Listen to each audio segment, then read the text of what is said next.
আছো কেন? তুমি এখানে? হ্যাঁ, আমি এখানে। আমি আমার চাহিদা মেটাতে এসেছি। তোমার চাহিদা মেটাতে এসেছো মানে? তোমার স্বামী থাকতে তুমি এখানে এসেছো কেন? তাহলে তুমি কেন স্ত্রী থাকতে এখানে আসো? আমি তোমার স্ত্রী আর তুমি আমাকে লুকিয়ে এখানে আসো? তুমি যেমন তোমার চাহিদা মেটাতে এখানে এসেছো, আমিও তেমন আমার চাহিদা মেটাতে এখানে এসেছি। প্রতিটা মেয়েরই তার স্বামীর একটা চাহিদা থাকে। তুমি যদি আমার সেই চাহিদা পূরণ করতে না পারো তাহলে আমি কেন আসবো না এখানে? দিনের পর দিন তুমি আমাকে অবহেলা করছো, রাতে ঠিকমতো বাসায়ও যাও না। এসবে যদি করবে তাহলে তুমি আমাকে বিয়ে কেন করেছিলে?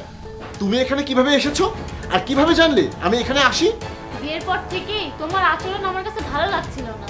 তারপর আমাকে সময় না দেওয়া, রাতে ঠিকমতো বাসায় না যাওয়া, এগুলো আমাকে অনেক ভাবিয়েছিল। কয়েকদিন আগে যখন তোমার পিএস বাসায় ফাইল আনতে গিয়েছিল। ম্যাডাম, স্যার একটা ফাইল রেখে গেছে, ফাইলটা নিয়ে যেতে হবে। ভাইয়া একটু বসুন, আপনার সাথে আমার কিছু কথা আছে। ভাইয়া, আপনি তো আমার ভাইয়ের মতন, আপনি আমাকে একটা সাহায্য করবেন প্লিজ? হ্যাঁ ম্যাডাম, অবশ্যই, বলুন কি করতে হবে। আপনি তো সব সময় আপনার স্যারের সাথেই থাকেন, আপনি কি বলতে পারবেন আপনার স্যার কোথায় কি করে?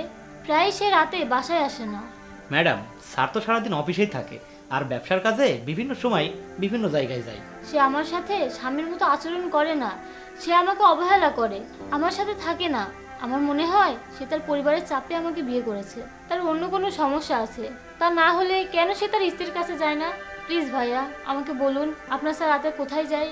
আমি আপনার বোন হলে কি আপনি আপনার বোনের কষ্ট সহ্য করতে পারতেন? আপনি আমাকে একটু সাহায্য করলে আমার এই কষ্টটা দূর হবে। আপনি তো তার সবকিছুই জানেন। ম্যাডাম, আমি জানি স্যার কোথায় যায়, কিন্তু আমি তার চাকরি করি, সে আমাকে বিশ্বাস করে। এইসব কথা আপনাকে বললে তার সঙ্গে আমার বেইমানি করা হবে, কিন্তু আমি আপনার কথাও ফেলতে পারছি না, কারণ আপনি আমাকে ভাই বলেছেন। আমার বোনের সাথে এমন হলে আমিও সহ্য করতে পারতাম না। আসলে অনেকদিন ধরেই স্যার একটা মেয়েকে পছন্দ করে আর তার কাছেই স্যার যায়। সে একজন পতিতা, এই জন্য স্যার তাকে বিয়ে করে না। বিয়ে করার প্রয়োজন তাই স্যার আপনাকে বিয়ে করেছে, কিন্তু স্যার তার কাছেই যায়। অনেক ধন্যবাদ ভাইয়া, আমাকে আরেকটু সাহায্য করবেন? জি বলুন। এরপর যেদিন আপনার স্যার ওখানে যাওয়ার কথা বলবে আমাকে আগেই জানিয়ে দেবেন এবং আমাকে ওখানে নিয়ে যাবেন। ঠিক আছে ম্যাডাম। আপনি বসুন, আমি ফাইল নিয়ে আসছি। কি? তুহিনের এত সাহস? সে আমার খেয়ে আমার পরে আমার সাথে বেইমানি করেছে? তাকে তো আমি দেখে নেব, তাকে এই বেইমানির শাস্তি অবশ্যই পেতে হবে। সে উচিত কাজটাই করেছে। তুমি যদি তোমার স্ত্রীর সাথে বেইমানি করতে পারো তাহলে সে কেন ভালো কাজ করে তোমার সাথে বেইমানি করতে পারবে না? তুমি তোমার কথা ভেবে পরিবার আর সমাজকে দেখানোর জন্য বিয়েটা করেছো। হ্যাঁ, আমি পরিবার আর সমাজের জন্যই তোমাকে বিয়ে করেছি। আর আমি অনেক আগে থেকে নুপুরকে ভালোবাসি। সেও সবকিছু ছেড়ে শুধু আমার জন্যই অপেক্ষা করে, আর আমিও শুধু তাকেই চাই, আমি আর অন্য কাউকে চাই না। আমাকে যদি স্ত্রীর মর্যাদাই না দেবে তাহলে আমাকে বিয়ে করে আমার জীবনটা নষ্ট কেন করলে?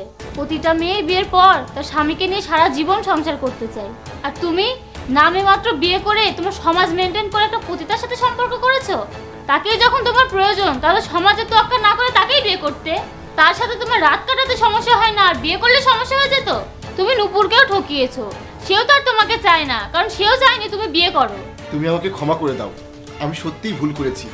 আমি শুধু আমার নিজের কথাই ভেবেছি। আমি কখনোই ভাবিনি একটা মেয়েকে বিয়ে করলে তারও স্বামীর একটা চাহিদা থাকবে, আর কোনো মেয়েই তার স্বামীর এমন অবহেলা সহ্য করতে পারে না। আমার কথা শুনে নুপুরও এসব সহ্য করেনি। সে আমাকে সুযোগ দিয়েছিল তোমার মুখোশ খুলে ফেলার জন্য। তুমি তার সাথেও প্রতারণা করেছো। তুমি তাকেও বলোনি যে তুমি বিয়ে করেছো। সে আমাকে এখানে রেখে তোমাকে ছেড়ে চলে গেছে। আমি যা করেছি সত্যিই অন্যায় করেছি। আমি যেহেতু তোমাকে বিয়ে করেছি, আজকে থেকে আমি তোমাকে নিয়েই সংসার করব।